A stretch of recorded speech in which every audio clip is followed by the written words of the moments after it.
Allons, Godeuil, renonce à la faculté de médecine et viens nous rejoindre en Sorbonne.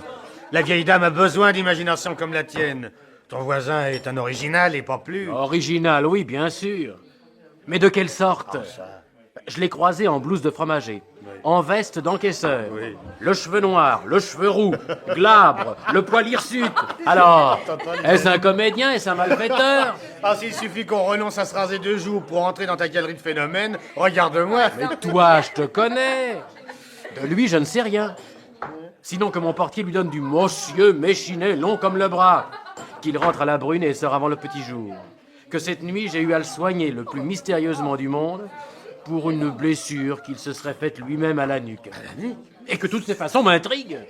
Ah, mais puisqu'il t'a invité à déjeuner avec lui, tu seras bientôt renseigné. Calomel, tu fais un billard? Non merci, il faut que je me sauve.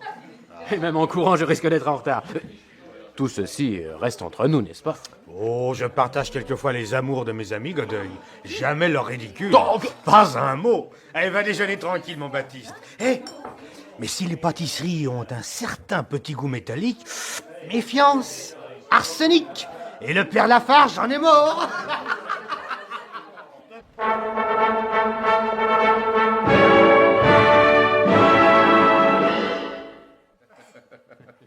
Tu vois, Méchinet, tu intrigues ce bon jeune homme. ça, j'avoue, monsieur, que vous avez éveillé ma curiosité. Et oui, cette pauvre estafilade pour laquelle je vous ai dérangé au milieu de la nuit, le secret que je vous ai prié d'observer, tout cela justifiait bien cette modeste invitation à partager notre repas. Et peut-être aussi une petite confidence. Mon ami, oublierais-tu qu'il en va de ta sécurité et de la mienne? Oui, c'est vrai. Trop d'ennemis seraient heureux de connaître mon gîte. Alors contentons-nous de trinquer, jeune homme, à la réussite de vos études et de mes... enfin, de mes affaires. À la vôtre. Merci. Je n'insisterai pas, monsieur, mais ce que vous venez de me dire... Enfin, ces ennemis, sont-ils dangereux? Pire. Le moindre d'entre eux a un meurtre sur la conscience et monsieur Vidocq a raison de dire... Méchinet. Vous connaissez Vidocq? Oui. Ah, non, de réputation. Enfin, toujours est-il que je l'approuve lorsqu'il déclare urgent de dépouiller le crime de sa sinistre poésie et qu'il n'est pas au monde d'être plus lâche, ignoble, abject, repoussant et tout compte fait misérable que les insensés qui ont déclaré la guerre à la société. Enfin, la société, c'est-à-dire vous. C'est-à-dire moi. Mes ennemis, mon jeune voisin, sont les vôtres. Et je... Non, ne bronche pas mes chinettes. Et vous, mon ami, pas un bruit. Ah, cette fois, c'est un ami, hein? Attends encore. Nous avons changé le signal ce matin. J'y vais. C'est ça. Oh, bon sang, ils me gâcheront donc toutes mes journées.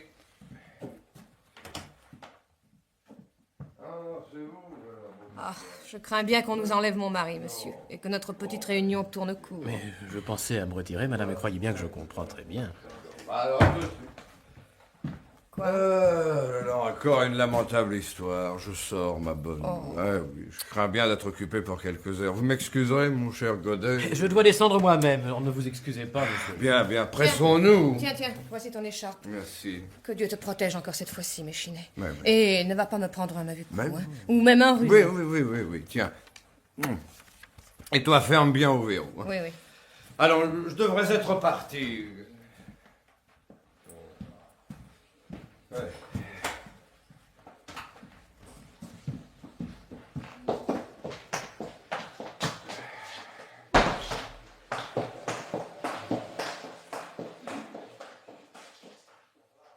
C'est toujours bien votre direction? Alors ça, la coïncidence, c'est vraiment... Pour parler net, monsieur mon voisin, j'ai décidé de ne plus vous lâcher d'une semelle que je ne sache à quoi m'en tenir. Comment? Mais... Ou bien vous courez un réel danger, je puis vous aider. Ou bien vous êtes un coquin, et je vous mettrai hors d'état de poursuivre vos agissements criminels. Mais c'est qu'il me paraît sincère, le drôle. Et courageux. Alors, c'est dit, je vous emmène.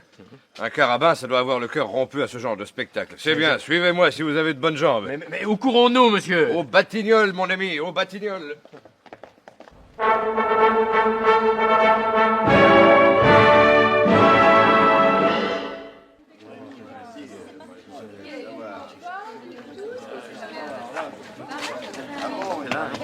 Ah, voilà. 39 rue de l'Écluse, c'est ça, nous y sommes. Bah, bon sang, les nouvelles vont vite par ici. Alors retirez-vous, on ne passe pas. On ne Vous passe me pas. reconnaissez pas, Méchiné. Oh, excusez, non, c'était pour ce jeune homme. Mais il m'accompagne, c'est à quel étage? Deuxième au-dessus de l'entresol. Le commissaire est arrivé avec le juge Oui, oui, d'instruction. c'est bien, ça va, je verrai. Deuxième, allez, oh, pardon.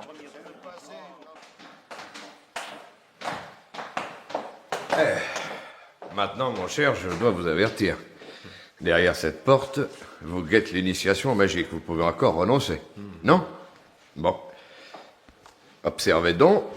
Notez dans votre mémoire tous les détails que votre œil enregistrera du pénible spectacle qui nous attend. 2 attentions valent mieux qu'une. Entrons.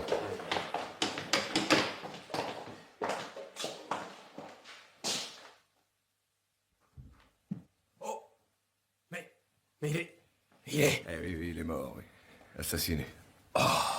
Et en chemise. Ah, je comprends que ça vous choque, mais... Non, mais s'il vous plaît, asseyez-vous, j'ai à parler au commissaire. Ah, c'est vous, Méchinet. Oui. Le juge d'instruction vient de partir. Il m'a laissé ce mandat en blanc, prenez-le. Bien, merci. Bien qu'il vous soit désormais inutile. Enfin, à moins qu'il y ait des complices. Je ne vous suis pas. Je regrette le dérangement, Méchinet. Mais nous n'aurons pas besoin de votre savoir-faire. Nous connaissons le coupable. J'ai donné des ordres, il doit être arrêté à l'heure qu'il est. Non? Le coupable est connu? Oui, accompagnez-moi près du corps, vous serez éclairé. Eh oui. Oui, monsieur Méchinet, le coupable est connu, et d'une façon certaine et positive. Le crime commis. L'assassin s'est enfui, croyant que sa victime avait cessé de vivre. Mais il se trompait. La providence veillait. Ce malheureux vieillard respirait encore. Alors, rassemblant toute son énergie, il a trempé un de ses doigts dans le sang qui s'échappait à flot de sa blessure. Et tenez, regardez. Là, sur le parquet, ces grosses lettres mal formées. Monis? Et le nom du meurtrier, du moins les premières lettres du nom qu'il a légué à la justice, à la vengeance des hommes. L'ignominie veut que l'assassin soit un neveu de la victime, un neveu qu'il affectionnait et qui se nomme Monistrol. Monistrol. Diable. Oui, mon brave, oui. Ayez des frères, voici les neveux qu'ils vous font. Dites-moi, ce jeune homme n'est pas de votre famille? Eh? Ah non, c'est un voisin à qui j'ai demandé de bien vouloir m'accompagner, puisqu'il est un peu médecin et que cette profession nous est trop souvent du meilleur secours. Parfait. J'attends du reste mon docteur. Mais si ce jeune homme veut bien avancer les affaires... Si je peux vous être utile... Je vous en prie. L'inspecteur Méchinet a eu là une excellente idée. L'inspecteur de police? De police, oui. Oh, pas du gaz ni de l'académie, non. De police. Monsieur Godeuil est assez troublé. Je comprends. Pour en revenir à ce Monistrol, sa culpabilité est hors de doute, car cette inscription, pour accablante qu'elle soit, n'est pas la seule charge qu'on peut relever contre lui. Il est l'unique héritier de la victime, qu'on dit avoir été plus qu'à l'aise, fortuné.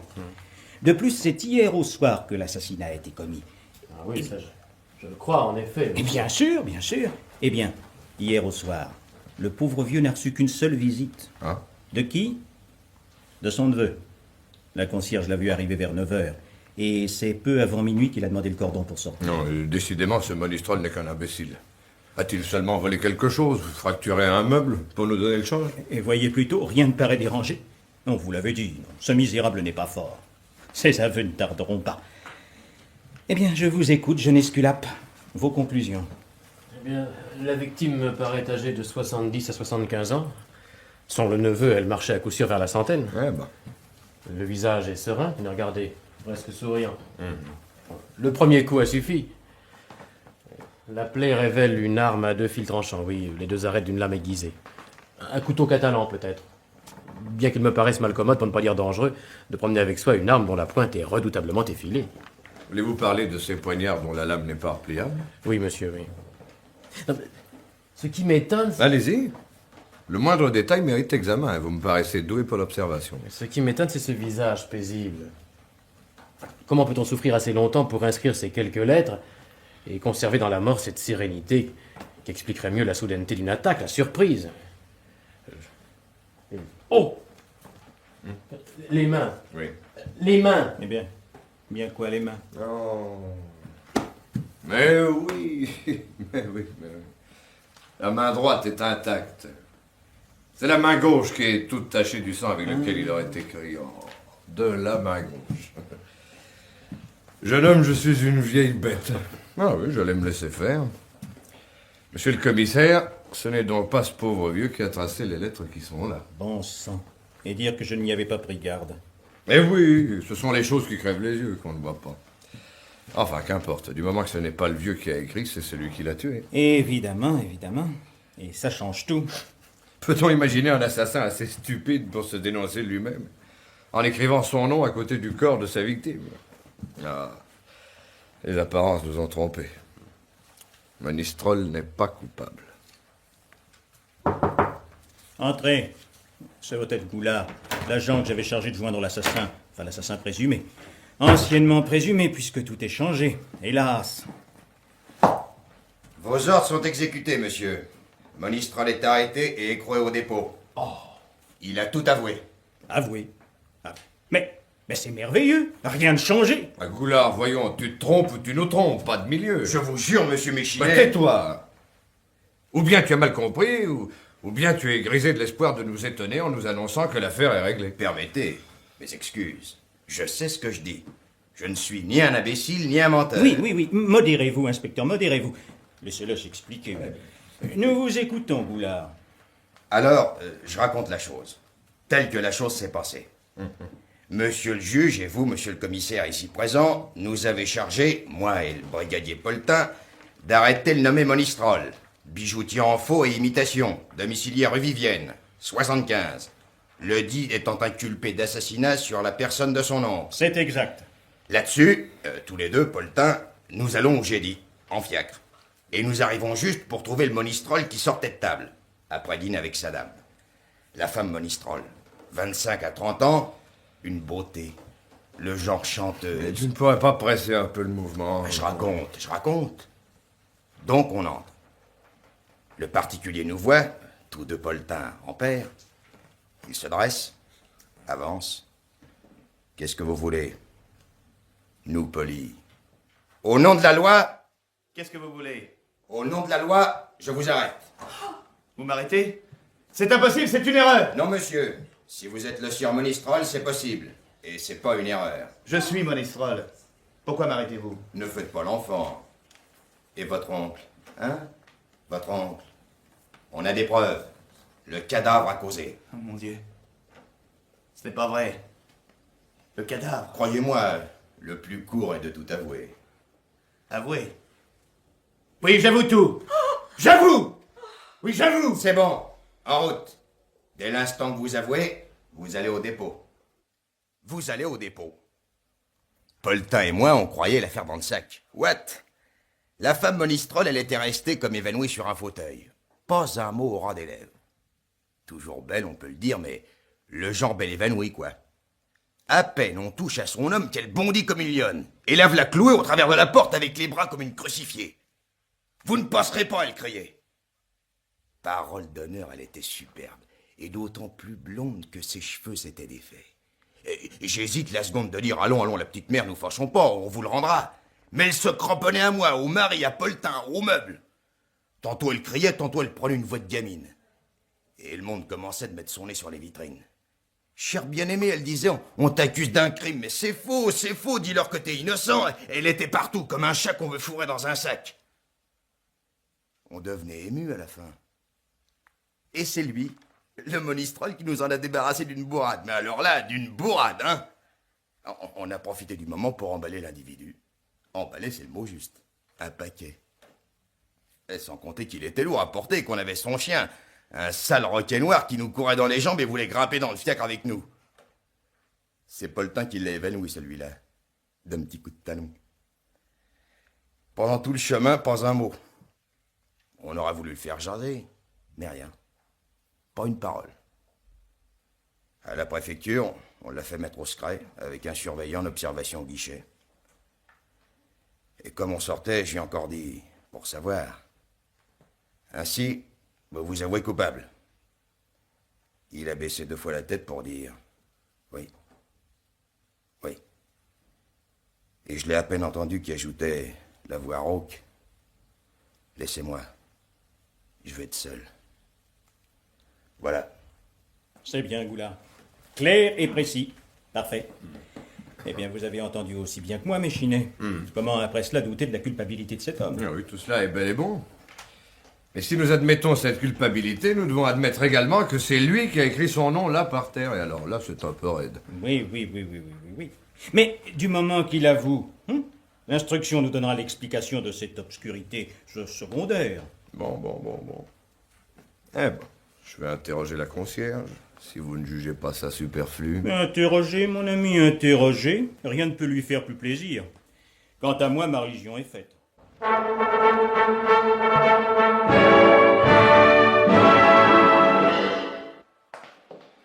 Enfin, mon ami, vous êtes affirmatif.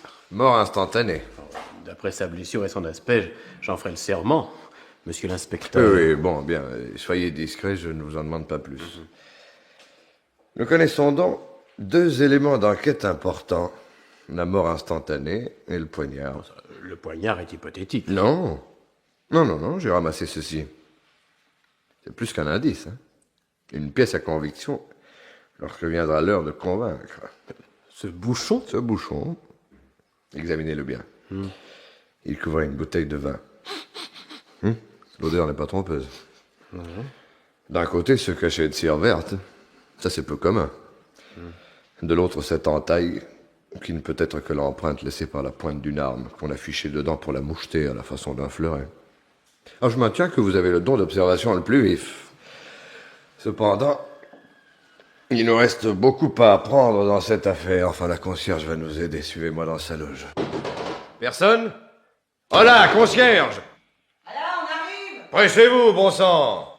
En voilà les façons. On peut plus causer poliment au monde? Police. Dans ce cas, qu'as-tu pour votre service? J'ai besoin de renseignements, madame. Mon collègue et moi, nous avons l'intention de vous interroger. Dans votre intérêt, je vous conseille la franchise. J'ai toujours dit qu'une concierge devait être franche sur le compte de tous ses locataires. Celui qui nous intéresse est mort. Raison de plus pour ne rien nous cacher. Ce pauvre bonhomme assassiné, comment s'appelait-il? Pigoro, mon bon monsieur. Ouais. Pour tous ceux qui l'avaient connu dans le commerce, c'était resté le bel Anténor. Un ancien coiffeur. C'est dans sa profession qu'il avait fait fortune. Fortune, là, vous allez vite.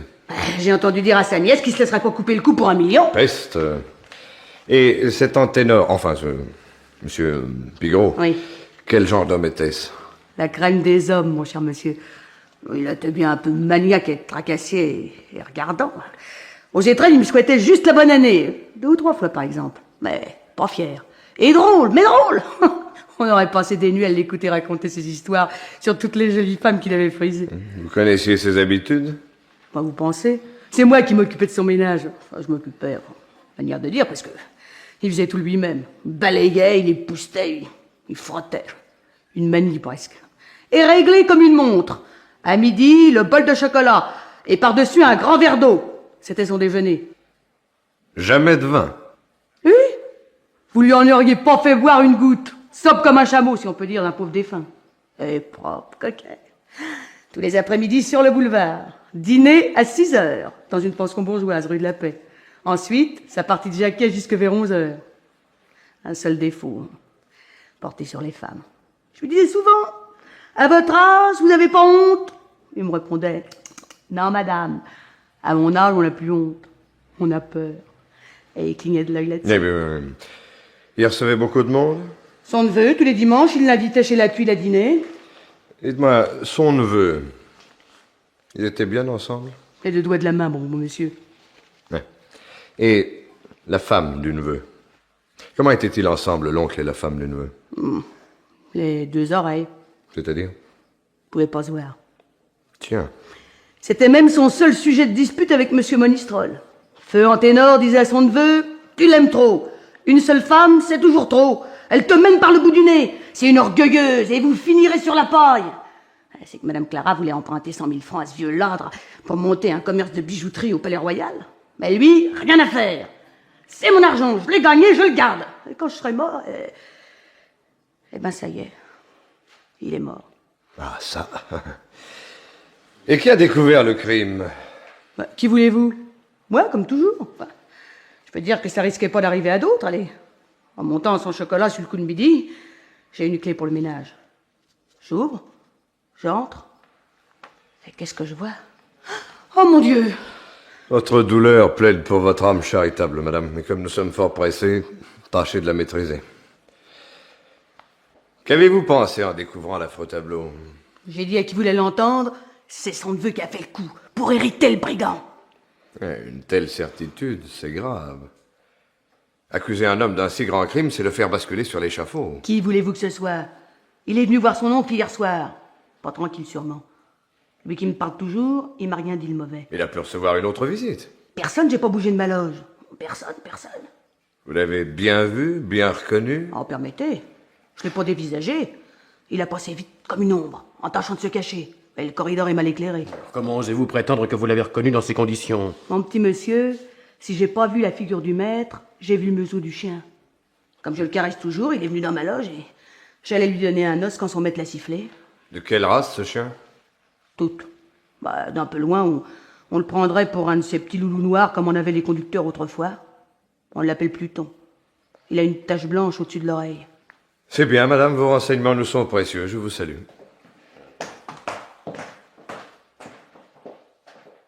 Eh oui, tout est contre ce malheureux. À moins que cet imbécile ait réellement signé son forfait. Mais voilà ce qu'on ne me fera jamais entrer dans la cervelle. Tant pis, nous dînerons plus tard. Mais où courons-nous, monsieur? À la préfecture. Je suis peut-être idiot, mais je veux interroger moi-même ce monistrol.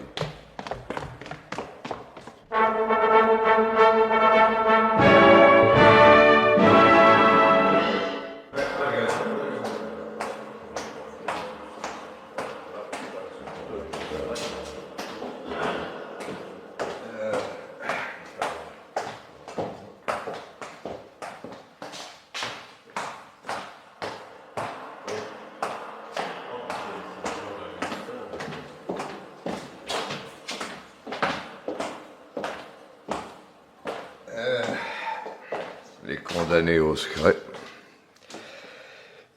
J'ai jamais pu m'affranchir d'un certain serment de cœur à chacune des démarches pénibles qui m'ont été imposées par le métier entre ces murs où tout résonne. Ah, voici le gardien. Une vieille connaissance. Hurle-Dieu. Hurle-Dieu, par ici. Eh, mais c'est Monsieur Méchinet. Bonjour. Eh ben, ma foi, je vous attendais. Mettons que vous venez pour l'assassin du petit vieux des Batignolles, non? Précisément. Du nouveau? Oh, ma foi, non. Est-ce qu'on a vu le juge d'instruction? Oui, dans l'après-midi. Oh, il n'est pas resté 3 minutes avec l'accusé. Et en le quittant, il était si content de la visite qu'il s'est pas retenu de me dire « Hurle Dieu, c'est une affaire dans le sac. » L'expression n'est pas heureuse, mon ami. Ah, voyez-vous, monsieur Méchinet, quand j'ai vu nous arriver ce particulier, avec toute sa gelée de larmes dans les yeux, pâle comme une endive, je me suis dit, moi, en voilà un qui ne saura pas se tenir. Eh ben, il a pas cessé de geindre depuis son arrivée. On aurait peur d'un suicide, hein.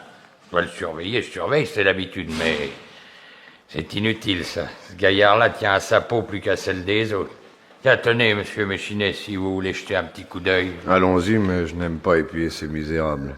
Tu m'ouvriras, je dois lui parler. Moi, c'est comme vous voudrez, monsieur.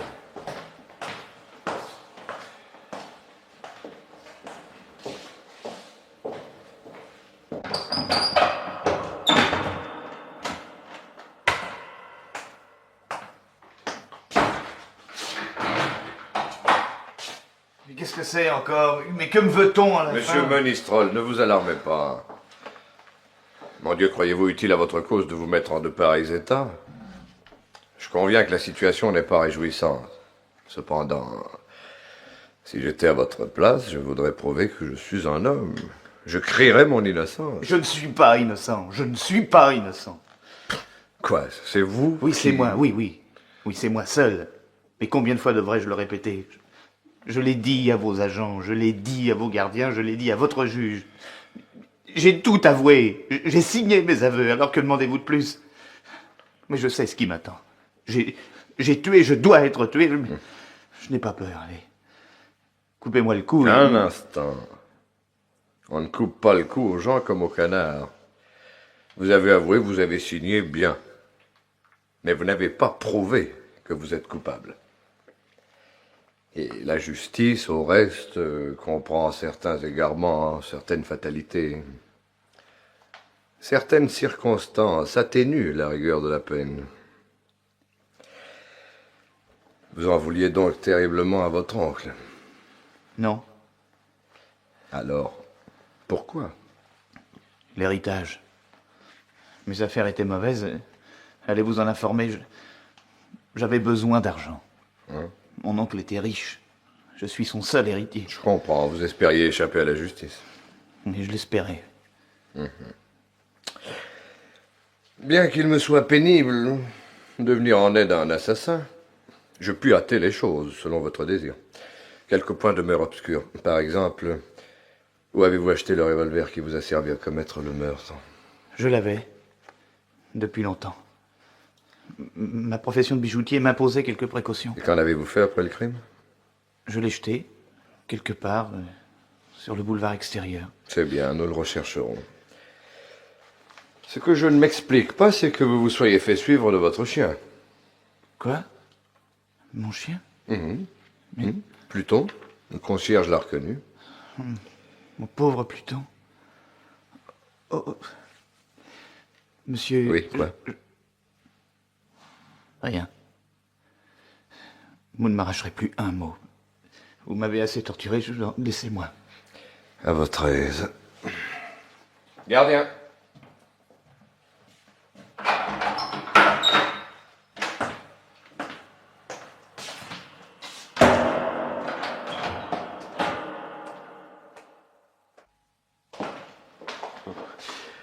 Vous l'avez entendu?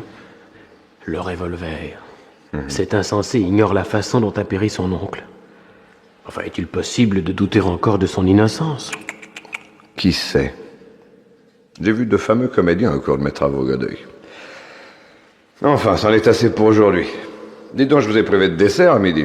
Alors partagez donc mon potage ce soir. Nous verrons ce que pense Méchinette de tout cela.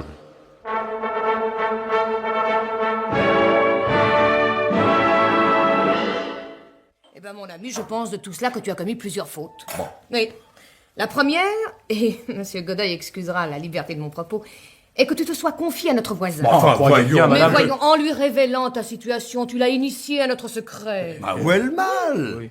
Si j'ai redouté la vengeance des misérables que j'ai livrés à la justice, qu'ai-je à craindre des honnêtes gens? Oh, imaginerais-tu par hasard que je me cache, que j'ai honte de mon état? Tu m'as fort bien compris, Méchinet. Quoi? Je suis une des sentinelles perdues de la civilisation. Au prix de mon repos et au risque de ma vie, j'assure la sécurité de la société et j'en rougirais. Oh non, ce serait pas trop plaisant. Tu me diras qu'il existe qu'entre nous autres gens de police un préjugé baste. Hein. Ceux qui nous regardent d'un peu haut feraient une triste figure si demain, croisant les bras, nous lâchions sur eux l'armée de gredins que nous tenons en respect. Tu m'as fort bien compris. Oui, bon, bien, bon, alors. Les autres fautes. Tu rentres trop tard, la soupe est froide. Ensuite. Tu rentres trop tôt, quand l'affaire était chaude. Quoi? Mais c'était pas à la préfecture que tu devais aller en quittant les Batignolles. J'ai cependant interrogé Monistrol. Oh, la belle chanson. Tu connaissais pas son refrain? Ma chère amie, ça m'a servi. Ah, rien. C'est rue Vivienne que tu devais courir, chez la femme. Tu la surprenais sur le coup de l'émotion. Puisqu'il y a des complices, tu l'as confessé. Quoi, madame, vous croyez Monistrol coupable? Oui. Mais l'idée du meurtre, la combinaison, vient de la femme. Allons, de la jugeote, mes poulets. Méchinette. Oh, pardon, mes enfants. Sur 20 crimes commis par les hommes, 15 ont été conçus, ruminés, inspirés par leurs compagnes. Tiens, prenons celle-ci. La concierge vous l'a dit. Belle, ambitieuse, menant son mari par les poils du nez. Bon. Le vieil anténor refuse 100 000 francs. Sa mort lui en promet le double, malheureusement. Il est battu comme un chêne. Alors, de longues mains, elle prépare la foudre, familiarise les Poutimorés avec la pensée du crime, se lamente par leur ruine, faillite, jeunesse perdue, et lui met un jour le marché en main. C'est un poignard. Oui, tout ceci est logique. Madame, peut-on supposer Monistrol assez bête pour se dénoncer lui-même en signant son acte? Ah, c'est fin, voulez-vous dire, pour découvrir l'argument qui servira le mieux sans l'innocence prétendue. Mais il ne prétend à rien, qu'à la culpabilité. Et met ainsi la justice dans la position de prouver qu'il est blanc comme un lys. Oh, il ignore même de quelle arme est mort son oncle. Le jurerais-tu, mon ami? Depuis quand prends-tu pour argent comptant les apparences? Godoy, nous aurons demain une journée à n'en pas dormir cette nuit.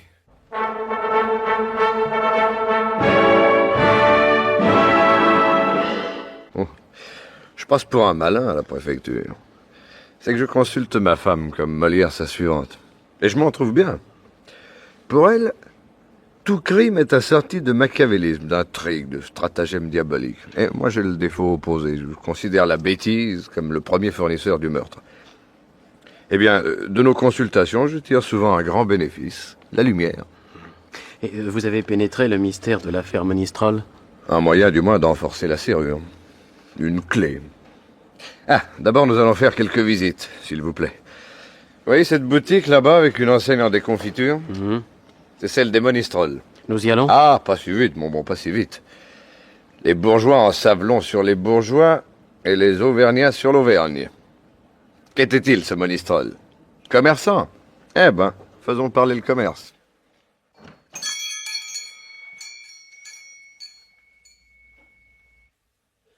Je regrette, monsieur, de ne pouvoir vous satisfaire, mais cet article... Oh, j'aurai l'occasion de revenir dans le quartier lorsqu'on aura libéré mon ami Monistrol. Oh, monsieur, un si brave garçon. Votre ami, mais c'est qu'il était aussi le mien. Et d'un seul coup, le voilà menacé d'erreur judiciaire. Un homme d'une douceur et intelligent et travailleur. Et quel mari! Oui, comme le dit monsieur, quel mari. Et j'ajouterai de quelle femme être aussi belle et si manifestement fidèle. Parce que je peux en parler si monsieur est l'ami de mon ami. Ah oui, monsieur connaît les manies de Clara Monistrol. C'est un oiseau, monsieur. Des îles.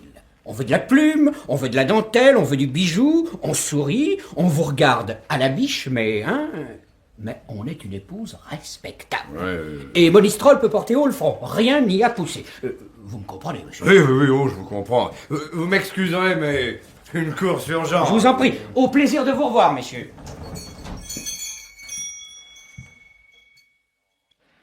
Excellent renseignement. Ça paraît vous dépiter. Mon cher Godeuil, prouver la malignité des misérables est assez difficile. Si nous avons affaire à d'honnêtes gens, je renonce. Honnête, fidèle, respectable, décourageante. Ah, c'est prodigieux. Pas un cancan, pas une calomnie. Ah, c'est pas ce que nous promettait Méchinette. Une boutiquière, le genou léger, mettant sa beauté en montre plus que ses marchandises, et alléguant dans sa serre un mari commode, aveugle imbécile ou malpropre complaisant peste. C'est une sainte qu'on nous a décrite. Alors qu'attendons-nous, monsieur, pour faire visite au paradis? Eh Puisque c'est une sainte, finissons-en de ce purgatoire. Ah oui, vous avez raison. Nous n'avons que trop perdu de temps.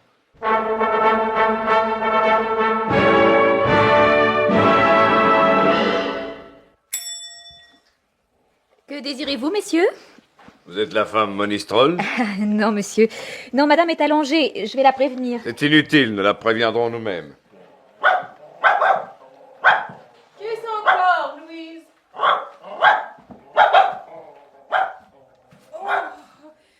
Que voulez-vous, messieurs? Madame, je suis envoyé par la justice. Je suis un agent du service de la sûreté. La justice, enfin. Quelqu'un ose prononcer son nom entre ces murs. Soyez bénis, monsieur. Je suis prête. Déjà le grand deuil, madame? C'est montrer peu de foi dans la cause de votre mari? L'habitude du malheur prépare à certains coups. Et la vie s'est chargée de m'apprendre qu'il faut dans ses armoires conserver en état l'uniforme des drames. L'heure est pour moi venue de m'en vêtir. Quant à mon mari, sachez que quel que soit le sort de ce très honnête homme, j'en veux ma part. Vous l'avez arrêté hier au soir. Arrêtez-moi. Je vous en aurai toute la reconnaissance d'une épouse. Il est innocent. Je le suis, qu'importe. Et celui-là aussi, arrêtez-le. Est-il moins coupable que nous? Madame, il n'est de mes intentions d'arrêter ni vous ni cet animal. Déjà ce matin, j'ai reçu cet ordre de me rendre au palais de justice. Lisez. Près d'un juge, monsieur. Que puis-je souhaiter de meilleur qu'un juge? Et que veut-il de moi? Oh, les éclaircissements qui, je l'espère, démontreront l'innocence de votre mari. Vous parlez très sévèrement de la justice, madame. Considérez-moi comme autre chose qu'un ennemi, soyez sincère, et vous verrez qu'il n'est pas de meilleure servante de la justice que sa cousine. La vérité. Je vais avoir l'honneur de vous poser quelques questions. Vous convient-il de me répondre avec franchise? Questionnez-moi, monsieur. Bien. Vous devez savoir, madame, que c'est avant-hier soir, sur les 11 heures, qu'a été assassiné le sieur Pigoro, dit Anténor, oncle de votre mari. Hélas. Où était, à cette heure précise, monsieur Monistrol? Je vous demande, madame, où votre mari a passé la soirée d'avant-hier. Mon Dieu, quelle fatalité. Vous m'avez demandé la franchise et mentir ne le couvrirait pas.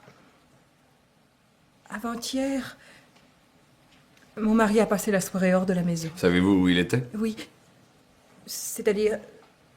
Oui, je le sais. Un de nos ouvriers qui habite Montrouge avait à nous livrer une parure de fausses perles. Il ne la livrait pas. Notre situation de fortune ne nous autorise aucune négligence. En dînant, mon mari me dit « Je vais aller jusque chez ce gaillard ». Il est donc sorti vers les 9 heures. Je l'ai même accompagné jusqu'à l'omnibus où il est monté, rue Richelieu. Tout de même un sérieux point pour sa défense. Hélas, monsieur. Votre ouvrier affirmera qu'il a vu M. Monistrol chez lui à l'heure où... Il ne dira rien de semblable. Comment? Il était sorti. Mon mari ne l'a pas vu. Ah oui, en effet, c'est une fatalité. Enfin, il se peut que la concierge ait remarqué M. Monistrol. Ces petites maisons de banlieue n'ont pas de concierge, monsieur. Diable, diable. Et à quelle heure est rentré votre mari? Peu après minuit.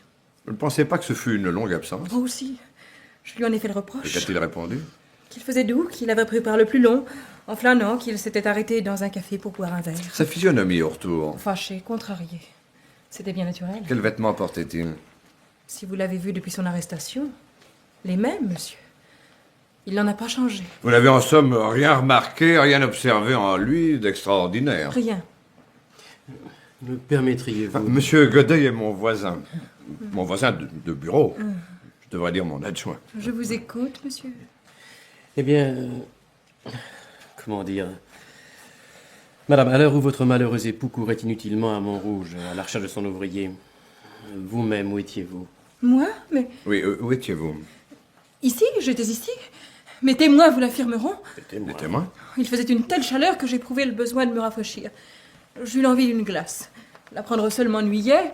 J'envoyai donc ma vendeuse, qui est aussi ma bonne, inviter deux de mes voisines, mesdames Dorstridge et Rivaille, les gantières d'en face. Elles acceptèrent mon invitation et elles sont restées ici jusqu'à 11h30. Interrogez-les, elles confirmeront mes paroles. Au milieu des épreuves si cruelles que je subis, cette circonstance fortuite est une faveur divine. Et la providence... Circonstance fortuite? Vous n'avez jamais été soupçonnée, vous, madame. Le pire qu'on puisse supposer, c'est que votre mari vous ait dit quelque chose du crime avant de le commettre. Oh, comment pouvez-vous... Oh, comme ça, madame, comme ça. Des mots. Votre commerce bat de l'aile. Lorsque les clients désertent la boutique, c'est pauvreté qui tient la caisse. Nos difficultés sont provisoires. Votre mari vous adore, je rends hommage à son excellent goût. Vous êtes jeune, belle, intelligente aussi. Bref, la précarité de votre situation l'aura alarmé, l'inquiétude des mauvaises conseillères. Pour vous, plus que pour lui, il devait recouvrer l'aisance de la fortune. On oublie mal, lorsqu'on a connu les jouissances du luxe, le faste. Mon mari est innocent! Innocent! Innocent, comprenez-vous? Mais alors, sacrebleu, comment expliquez-vous ces aveux? Un innocent qui se déclare coupable au seul énoncé du crime dont il est soupçonné, c'est rare. C'est prodigieux, c'est effarant, Oui, c'est monsieur. invraisemblable. Oui! Tellement que je tremble, que ce pauvre homme saisit d'épouvante. Stupéfié, n'ait perdu la tête. Un délire passager, bon, ça s'est vu, j'en conviens. Mais ce matin, après une longue nuit de réflexion, le pauvre homme persiste dans ses aveux. N'est-ce pas l'évidence qu'il est devenu fou? Oh mon Dieu, mon Dieu. Fou! Que vais-je devenir? Il est fou! Oh. Sortez-le de sa folie, monsieur. Aidez-le. Votre métier doit vous en donner le pouvoir. Madame, mon métier a ses exigences. Je dois, à quelque désir que j'ai de vous venir en aide, accomplir quelques formalités. Par exemple, il serait bon que je puisse notifier dans mon rapport que la perquisition... Perquisition? Oui, je dois m'y livrer, madame. Et si je peux indiquer à mes supérieurs que vous vous êtes prêté avec la meilleure grâce à cette désagréable opération, ce sera un excellent point pour vos affaires. Mais perquisitionner? Voici les clés. Cette maison vous est ouverte, et si vous pouviez perquisitionner dans mon cœur, ma joie serait entière. Je ne doute pas, madame, que j'y prendrai aussi un extrême plaisir. Cependant, puisque le cœur m'est interdit... La cave, madame. Pourrais-je visiter la cave? Certainement. Bien que je ne distingue guère la raison. C'est l'habitude. N'y dérogez pas. À plus tard, messieurs. Examinez, scrutez, fouillez. Nous n'avons rien à craindre de la vérité.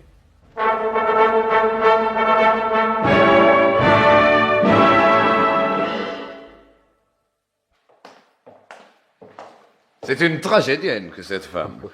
Elle formule naturellement l'alexandrin. Et son costume, ce deuil. Ça, j'avoue que sa sincérité me paraît sujette à caution.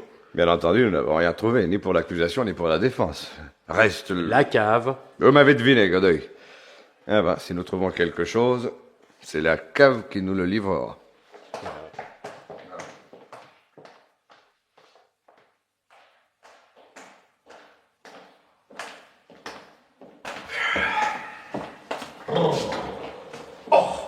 Quelle fraîcheur! Eh, approchez la bougie par là. Ah, non, c'est pas ça. J'avais cru. Ah ben, on n'a plus qu'à remonter. Non, c'est pas ici qu'on trouvera une seule bouteille cachetée de verre. Pourtant, j'ai la certitude que c'est à partir de ce bouchon de cire verte que nous atteindrons la vérité. Mais patience, c'est notre règle. Et allez, on remonte.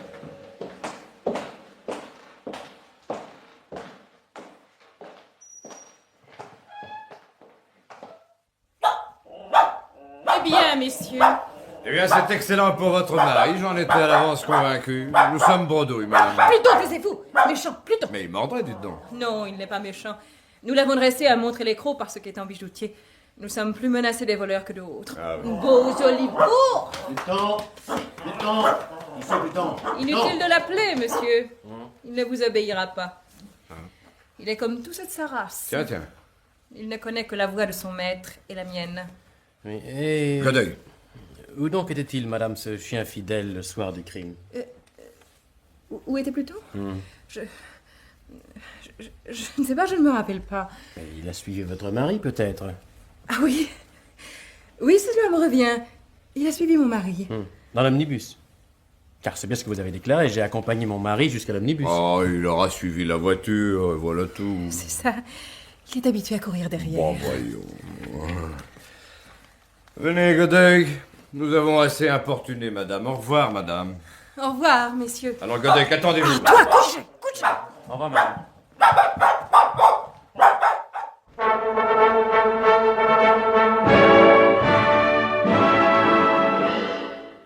Oh, quelle imprudence, Godeuil. Avez-vous perdu la tête? Est-ce perdre la tête que trouver la solution de ce problème? Or, je l'ai, cette solution. Le chien. Oui, je vous entends, mon ami, je vous entends. Et je souhaite fort que madame Monistrol ne vous ait pas deviné comme moi. Car croyez-moi, si elle a pressenti vos soupçons, Oui. Avant ce soir, le chien sera mort ou disparu. Alors, glissez-vous sous ce porche, vite. D'ici, on surveillera la boutique. Restez dans l'ombre. Bien. Godeuil, je suis de votre avis. Le chien connaît la vérité, mais allez faire parler un chien. Madame Monistrol était chez elle. Ses précautions sont prises, on témoignera pour elle. Mais tout démontre sa complicité morale. Si elle n'a pas conseillé et préparé le meurtre, elle n'ignore pas le nom de l'assassin. Et qui était-il, hein? Qui?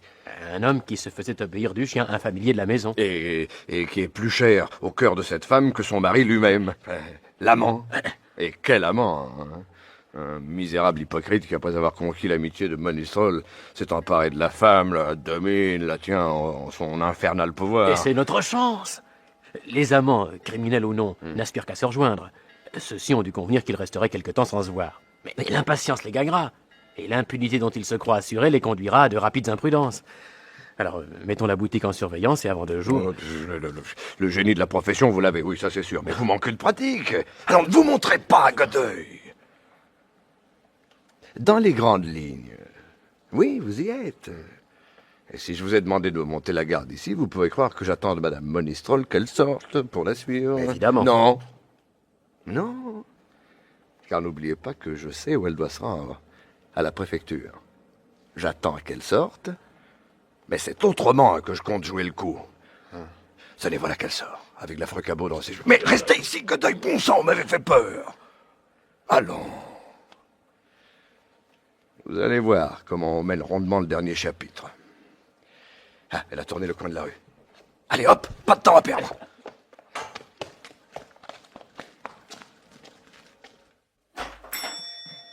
Ah, mademoiselle, votre maîtresse, vite, nous avons des nouvelles. Oh, elle vient de sortir. Oh, mais c'est pas possible, vous me chantez une bêtise, mademoiselle. Bah, regardez vous-même, messieurs, je vous jure. Oh, décidément, le destin s'acharne sur ces malheureux. Elle va être désolée.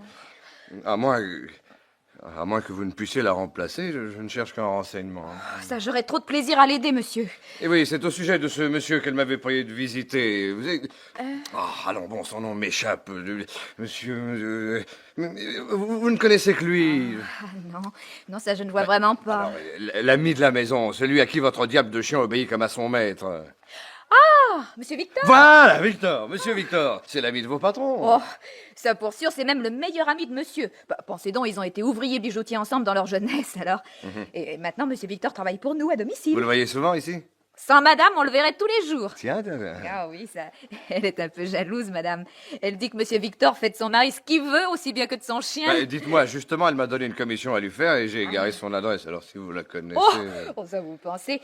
Il demeure rue du Roi René, numéro 23. 23 rue du Roi René. 23. Merci, mademoiselle. Merci, oui, merci. Vous venez de rendre un fier service à madame Monistrol. Et elle sera très contente.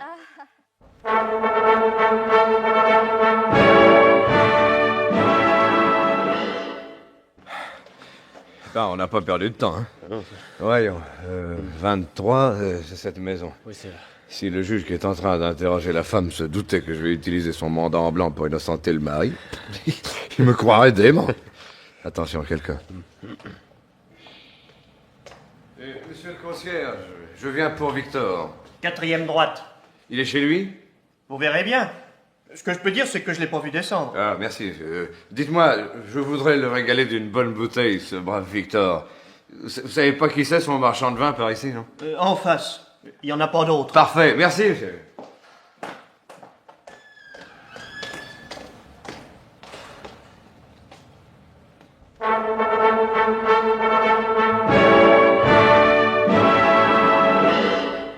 Je voudrais une bouteille de vin, monsieur, s'il vous plaît. Du bon. Tenez, du cachet vert, là. Voilà. Oh, ça, vraiment, j'aurais pas pensé. Le cachet vert. Et c'est bien le même.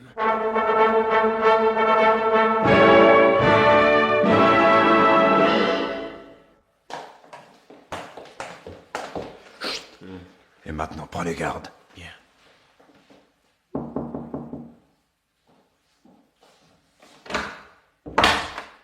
Qui demandez-vous? Qui je demande? Toi. Au nom de la loi, je t'arrête. C'est une plaisanterie? Vous m'arrêtez? Pourquoi? Ne fais pas l'enfant, ton compte est réglé. On t'a vu sortir de chez le père Anténor. Et d'ailleurs, j'ai dans ma poche ce bouchon dont tu t'es servi pour que la pointe de ton poignard ne t'entame pas le cuir. Ah. Je suis innocent. Oui, tu répéteras ça au juge. Mais je crains bien qu'il ne te croie pas. Au fait, ta complice, la femme Monistrol, elle a tout avoué. Hein. Vous mentez! Elle ne savait rien! C'est autant de confesser. Alors, tu as fait le coup tout seul. Très bien. Godoy, cherchez donc dans ces tiroirs. Vous y trouverez probablement le poignard de ce joli monsieur. Et probablement aussi les lettres d'amour. Oh là, oh, tu veux faire le méchant, dis! Tout doux, l'ami, hein? Les lettres d'amour. Et le portrait de sa dulcinée. Oui, voici l'arme. Et ces enveloppes. N'y touchez pas. C'est moi, c'est vrai. Je connaissais le père Pigoreau depuis longtemps. Il s'est pas méfié lorsque je suis allé le trouver avant-hier, habillé comme Monistrol. J'avais emmené le chien pour le cas où le vieux aurait eu des doutes avant de m'ouvrir. En le faisant aboyer, j'aurais rassuré le vieux Grigou, qui aurait cru avoir affaire à son neveu. C'était joliment combiné. Je faisais d'une pierre deux coups. En me débarrassant de Monistrol, j'enrichissais la femme que j'aime. La sienne, mon garçon. Pourquoi croyez-vous donc que je le hais? Sinon parce qu'il me prend une femme qui est toute ma vie. Jaloux dans ta position, c'est admirable. Il s'en est fallu de peu que je réussisse. Ah, le plus pénible, c'est quand j'ai dû écrire avec le doigt et le sang du vieux les lettres qui dénonçaient mon rival. Mauvais souvenir. Il sera plus mauvais encore lorsque tu sauras ceci. C'est là que tu as commis la faute. La faute à partir de laquelle nous avons eu la conviction que Monistrol ne pouvait être coupable. Car tu as perdu la tête à ce moment, mon garçon. Quoi? Eh oui, c'est la main gauche du cadavre que tu as trempée dans le sang. La main gauche. Quoi? C'est là ce qui m'a perdu? Oui, c'est ce détail qui t'a perdu. Oh. Oh. Et c'était au contraire ma plus subtile finesse. Le père Anténor était gaucher.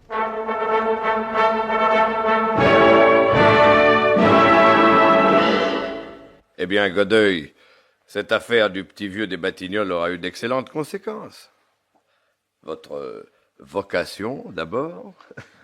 Car si vous avez été presque médecin, j'ai la conviction que vous ferez un grand policier. Collègue. Si. Et puis aussi, vous aurez appris que sans la providence et l'instinct... Et le flair. Et le flair, c'est ça. Le métier n'est qu'illusion. La preuve, c'est une faute d'enquête qui nous a livré l'assassin. Mais quelle affaire!